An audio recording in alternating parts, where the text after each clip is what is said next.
कभी सोचा है कि जो प्रॉपर्टी के कागजात हमारे पास हैं, क्या वो सच में इस बात की गारंटी है कि हम ही उसके मालिक हैं? आज हम एक ऐसे केस को समझने वाले हैं जो शायद आपको चौंका दे। ये है Mahnoor Fatima case. Supreme court का एक ऐसा फैसला जिसने प्रॉपर्टी के मालिकाना हक से जुड़ी एक बहुत बड़ी गलतफहमी को साफ कर दिया।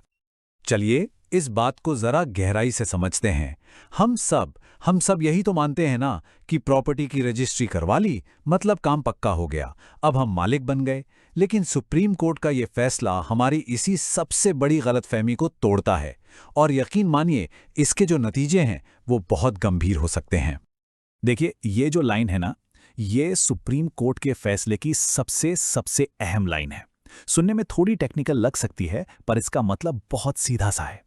एकदम आसान भाषा में कहें तो अगर किसी सौदे की बुनियाद ही कानूनी तौर पर सही नहीं है, मतलब जो पहला एग्रीमेंट हुआ वही पक्का नहीं है, तो उसके बाद खरीदार को मालिकाना हक मिल ही नहीं सकता। बात खत्म।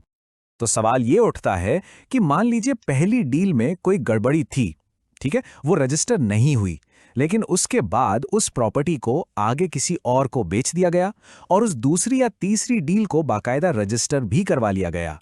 तो क्या होगा? क्या वो बाद वाला रजिस्ट्रेशन पिछली गलती को सुधार सकता है?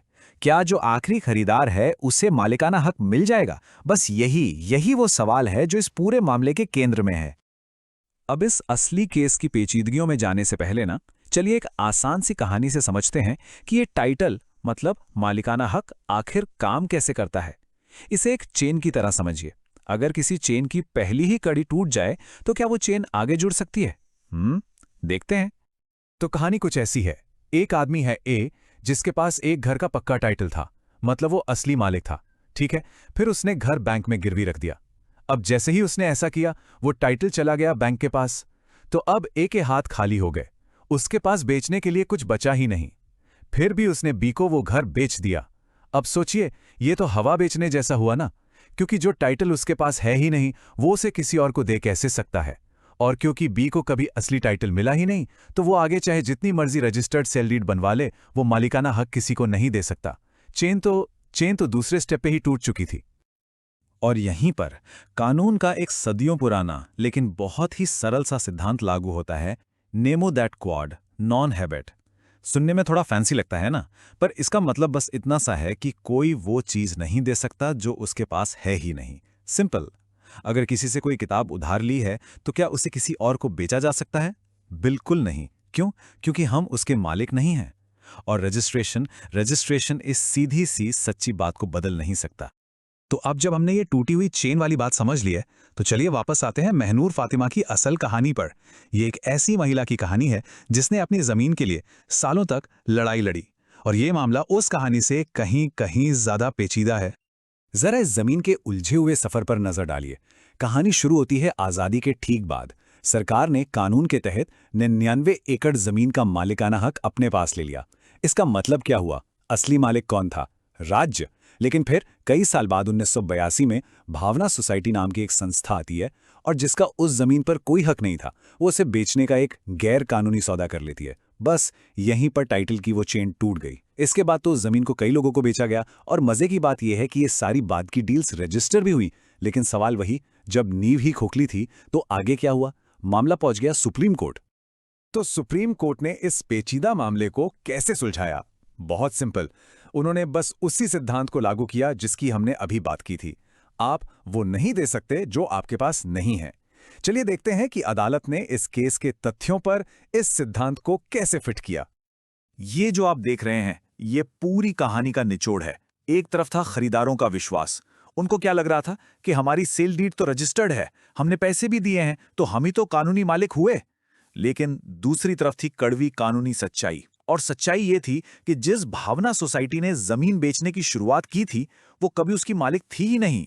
असली मालिक तो शुरू से ही राज्य था। और इसीलिए जब पहला सौदा ही फर्जी था, तो उसके बाद हुए सारे के सारे रजिस्टर्ड सौदे भी अपने आप में बेकार हो गए, शून्य हो गए। और यही था सुप्रीम कोर्ट का अंतिम और एकदम साफ फैसला। अदालत ने कहा कि बाद में जितनी भी रजिस्टर्ड सेल डीड बनी, वो सब अमान्य हैं। क्यों? वजह वही, क्योंकि टाइटल की चेन तो शुरुआत में ही टूट चुकी थी। इसका मतलब यह हुआ कि उन खरीदारों को, जिसमें महनूर फातिमा भी शामिल थीं, उस जमीन पर कोई कानूनी हक नहीं मिला, भले ही उनके पास सरकारी रजिस्ट्री के कागज क्यों ना हो। तो इस पूरे मामले से हम क्या सीख सकते हैं?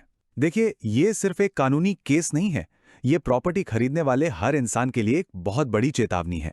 इस फैसले से 3 बहुत जरूरी सबक मिलते हैं। तो अगर अपनी संपत्ति को सुरक्षित रखना है, तो ये 3 बातें हमेशा याद रखनी चाहिए। पहला सबक, किसी भी सौदे की नींव होती है बेचने वाले का वैलिड टाइटल। रजिस्ट्रेशन तो बस एक प्रक्रिया है, असली चीज टाइटल है। दूसरा सबक, अगर बेचने वाले का टाइटल ही गड़बड़ है तो रजिस्टर्ड डीड भी बस एक कागज का टुकड़ा बन के रह जाती है, वो कोई सुरक्षा नहीं देती।